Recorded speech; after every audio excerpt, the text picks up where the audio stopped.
महाराष्ट्र विधानसभा चुनाव के लिए राजनीतिक दलों ने अभियान शुरू कर दिया है। एक तरफ एनडीए में सीट शेयरिंग की मांग होने लगी, तो वहीं विपक्षी महाविकास आघाड़ी में सीटों के बंटवारे के अलावा मुख्यमंत्री फेस को लेकर भी खींचतान जारी है। इस बीच उद्धव सेना ने तो कांग्रेस और शरद पवार गुट की एनसीपी से गारंटी की मांग कर दी। उद्धव सेना का कहना है कि चुनाव में उतरने से पहले इस बात को तय कर लिया जाए कि अगर महाविकास आघाड़ी सत्ता तक पहुंचता है तो फिर मुख्यमंत्री उद्धव ठाकरे होंगे। वो 2019 में मुख्यमंत्री थे और सरकार को कांग्रेस और एनसीपी ने समर्थन दिया। वो करीब 2.5 साल तक मुख्यमंत्री रहे, लेकिन 2022 में एकनाथ शिंदे के पाला बदल से तख्ता पलट हुआ। यहां तक कि पार्टी में भी बड़ी फूट पैदा हुई। विपक्षी गठबंधन के एक नेता ने कहा कि उद्धव सेना चाहती है कि पहले ही उनके नेता के नाम पर सहमति बन जाए, इसके बाद ही सीट शेयरिंग पर बात हो। यही नहीं, उद्धव सेना सीटों में भी सबसे बड़ा शेयर चाहती है। ऐसा इसलिए है कि उसे लगता है कि अगर कांग्रेस ज्यादा सीटों पर लड़ी और चुनाव बाद सबसे बड़ी पार्टी बनकर उभरी तो फिर सीएम पद पर दावा ठोक सकती है। इसलिए उद्धव सेना को कोई रिस्क नहीं लेना चाहती, पहले गारंटी की मांग कर रही है।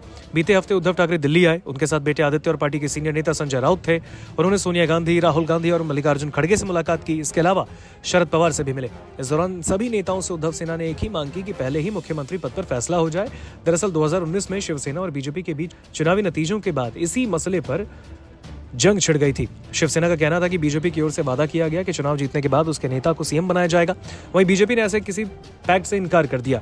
ऐसे में 2019 से सबक लेते हुए उद्धव सेना अब कोई रिस्क नहीं लेना चाहती। वहीं कांग्रेस भी पीछे हटने को तैयार नहीं। उसने 17 लोकसभा सीटों पर उतरकर 13 पर जीत हासिल की है, तो उद्धव सेना को 21 में से 9 और शरद पवार गुट को 10 में से 8 पर जीत मिली। ऐसे में कांग्रेस का मानना है कि उसे जनता ने राज्य की सबसे बड़ी पार्टी माना है, इसलिए महाराष्ट्र में ज्यादा सीटों पर उसकी दावेदारी बनती है। इस खींचतान को देखते हुए अगले कुछ दिन बेहद अहम होंगे महाराष्ट्र के अंदर। नमस्कार, मैं हूं मानक गुप्ता।